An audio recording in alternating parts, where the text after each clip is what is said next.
សួស្តីអ្នកទាំងអស់គ្នាយើងវិលមកជួបគ្នាវិញទៀតហើយនៅក្នុងខ្សែរឿង Tokyo Ghoul នៅក្នុងពេលនេះការប្រយុទ្ធគ្នារវាង Anteku ជាមួយនឹងភ្នាក់ងារស៊ើបអង្កេតឬក៏គេហៅថា CCG នឹងគឺបានចាប់ផ្ដើមឡើងក្នុងការប្រយុទ្ធលើកនេះកូម៉ាជាមួយនឹង Irimi ក៏ដូចជាលោកម្ចាស់ហាងកាហ្វេគឺក៏ព្យាយាមទប់ទល់ទៅលើកងកម្លាំងរបស់អ្នកស៊ើបអង្កេតខ្លាំងណាស់ទោះបីជា Anteku ខំទប់ទល់ទៅលើកងកម្លាំងរបស់អ្នកស៊ើបអង្កេតយ៉ាងណាក៏ដោយក៏ពួកគេនៅតែចាញ់ប្រៀបទៅលើកងកម្លាំងរបស់អ្នកស៊ើបអង្កេតក៏ដោយសារតែអ្នកស៊ើបអង្កេតឥឡូវហ្នឹងគឺមានកងកម្លាំងច្រើនមែនទែនហើយសិតសឹងតែជាកងកម្លាំងដែលមានសមត្ថភាពខ្ពស់ក៏ដូចជាអាវុធហ្នឹងកាន់តែទំនើបបន្ទាប់ពីកូម៉ាគាត់ឃើញនៅចំណុចខ្សោយរបស់កាភ្លើង CCG គាត់ក៏បានធ្វើការស្ទុះទវាយនៅចំណុចខ្សោយមាននឹងចេញយកតែម្ដងក៏ប៉ុន្តែនៅពេលហ្នឹងកូម៉ាក៏គាត់បានត្រូវរបួសខ្លាំងផងដែរដោយសារតែកាភ្លើងរបស់ CCG គឺមានថាមពលបំរុងនៅក្នុងគណៈពេលហ្នឹងកាណាគីក៏គាត់បានមកជួយកូម៉ាហ្នឹងតាន់ពេលវេលាដែលធ្វើឲ្យកូម៉ាក៏រួចផុតពីសេចក្តីស្លាប់ចំណែកអ៊ីរ៉ាមីក៏ដូចជាកូម៉ា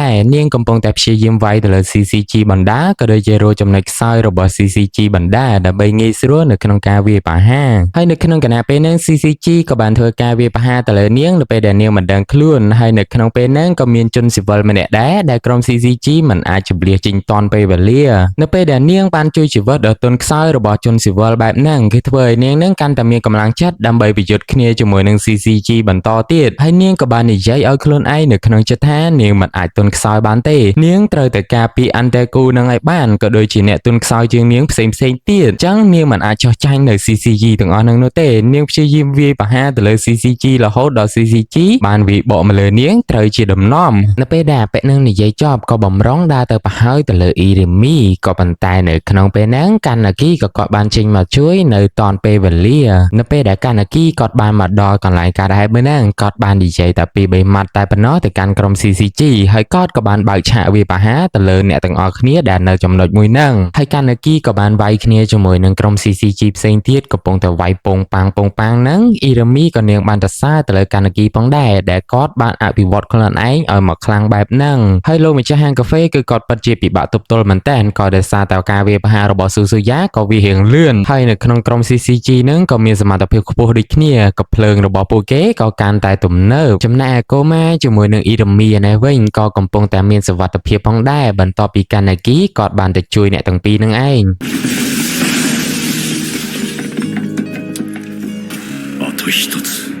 ស្ថានភាពរបស់លោកម្ចាស់ហាងកាហ្វេឬក៏គេហៅថាគូសែននៅពេលនេះគឺពិបាកនៅក្នុងការទប់ទល់មែនតែនក៏ដោយសារតែការចាប់ដៃគូគ្នារវាងស៊ូស៊ូយ៉ាជាមួយនឹងលោកឈីណូហារ៉ាហ្នឹងគឺល្អឥតខ្ចោះពេកដែលធ្វើឲ្យគាត់នឹងពិបាកនៅក្នុងការតដៃមែនតែនហើយកម្លាំងរបស់គាត់នៅពេលនេះក៏កាន់តែចុះខ្សោយបន្តិចដូចគ្នានៅពេលដែលក្រុម CCG ឃើញលោកម្ចាស់ហាងកាហ្វេចុះខ្សោយនៅកម្លាំងបែបហ្នឹងក៏បានវាយសម្រុកទៅលើគាត់ហ្នឹងកាន់តែខ្លាំងឡើងនៅពេលដែលគាត់ប្រយុទ្ធគ្នាជាមួយនឹងក្រុម CCG ហ្នឹងក៏គាត់បាននឹកឃើញទៅកាណាគីនិងអ្នកផ្សេងទៀតដែលនៅក្នុង Anteku នឹងផងដែរគាត់ក៏បាននឹកឃើញនៅសម្ដីរបស់កាណាគីដែលនិយាយមកកាន់គាត់ថាយើងត្រូវតែទទួលស្គាល់នៅការពិតដែលយើងកំពុងតែមានហើយគាត់ក៏បាននឹកឃើញអំពីអនុស្សាវរីយ៍ដែលគាត់នឹងបានបខំតូកាឲ្យនាងនឹងទៅរៀនផងដែរមិនមែនគាត់នឹកឃើញតែតូកាឬក៏កាណាគីនោះទេគាត់ក៏បាននឹកឃើញទៅដល់លោកកូម៉ាផងដែរដែលគាត់បានវឹកហាត់កូម៉ាតាំងពីមនុស្សដែលកាយសាហាវក៏បានប្រែក្លាយទៅជាមនុស្សស្លូតហើយនៅក្នុងចំណោមហ្នឹងក៏គាត់បាននឹកឃើញទៅដល់អ៊ីរ៉ាមីដូចគ្នាពីមនុស្សដែលកាយសាហាវមកជាមនុស្សដែលស្លូតបូតបែបហ្នឹង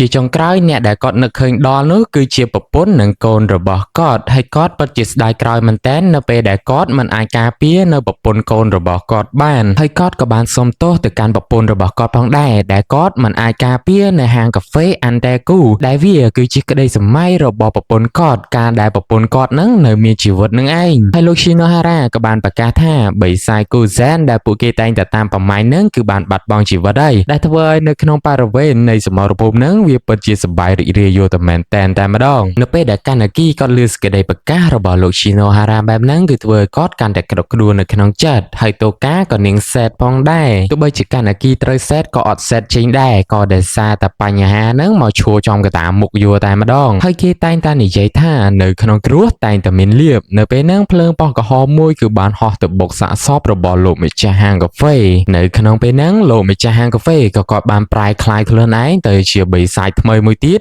មើលទៅវាពិតជាកាយសាហាវមែនទែនដែលធ្វើឲ្យក្រុម CCG នៅត្រង់ចំណុចមួយហ្នឹងគឺពិតជាភ្ញាក់ផ្អើលទៅលើការប្រែប្រួលហ្នឹងមែនទែនហើយគាត់ក៏បានធ្វើការវាយប្រហារអ្នកដែលនៅជិតខ្លួនគាត់នោះគឺជាស៊ូស៊ូយ៉ាក៏ប៉ុន្តែត្រូវបានលោក Shinohara យកខ្លួនរបស់គាត់មកពាំង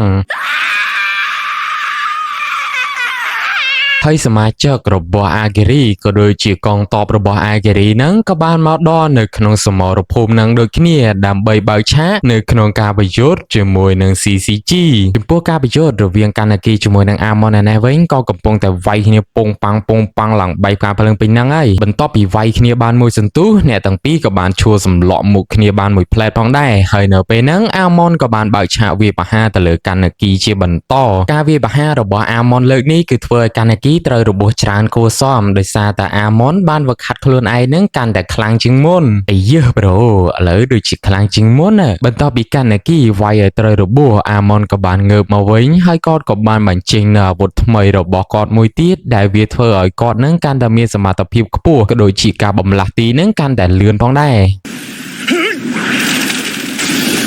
បើជ្រុលជាឯងខំប្រឹងដល់ថ្នាក់ហ្នឹងហើយមានតែយើងកំដរឯងនៅក្នុងការប្រកួតមួយនេះបន្តទៀតទៅចុះចំណែកឯស៊ូស៊ូយ៉ានេះវិញទោះបីជានាងអស់កម្លាំងដល់ថ្នាក់ណាក៏ដោយក៏នាងនៅតែព្យាយាមក្រោកឈរដើម្បីមកវាយទៅលើបិសាចគូសែតហ្នឹងឲ្យបានមកដៃឲ្យតទៅបាននៅក្នុងការប្រយុទ្ធបន្តរបស់អាម៉ុនរវាងនឹងកាណាគីក៏គាត់បានដោះនៅសងមុខបិសាចរបស់គាត់ដើម្បីប្រយុទ្ធគ្នាជាមួយនឹងអាម៉ុនហើយអាម៉ុនក៏បានសម្រកវាយទៅលើកាណាគីជាបន្តដើម្បីឲ្យកាណាគីនឹងកាន់តែចុះខ្សោយកម្លាំងរបស់គាត់នៅក្នុងការប្រយុទ្ធរវាងកាណាគីជាមួយនឹងអាម៉ុនចាយពេលរៀងយូរគួរសមក៏ប៉ុន្តែអ្នកទាំងពីរមិនទាន់រកឃើញអ្នកណាឈ្នះអ្នកណាចាញ់នៅឡើយនោះទេយ៉ាយើងត្រូវតែឈ្នះឯងកាណាគីនៅពេលនេះបិសាចគូសែនជួបទៅនឹងដៃគូប្រយុទ្ធថ្មីរបស់ខ្លួនហើយបរិះម្នាក់ហ្នឹងគឺយើងមិនទាន់ដឹងឈ្មោះនោះទេថាគាត់មានឈ្មោះអ្វីក៏ប៉ុន្តែមើលនៅការប្រយុទ្ធរបស់គាត់ហាក់បីដូចជាគាត់នឹងមានកម្លាំងប្រយុទ្ធនឹងខ្លាំងមែនទែនដែលធ្វើឲ្យការប្រយុទ្ធមួយហ្នឹងបិសាចគូសែនមិនមានប្រៀបទៅលើបរិះម្នាក់ហ្នឹងនោះទេហើយបរិះម្នាក់ហ្នឹងក៏បានវាយប្រហារទៅលើបិសាចគូសែនហ្នឹងជាបន្តចំពោះការវាយប្រហាររបស់បរិះម្នាក់ហ្នឹងមួយនោះទេក៏ប៉ុន្តែច្បាស់នឹងចំគោលដៅល្អ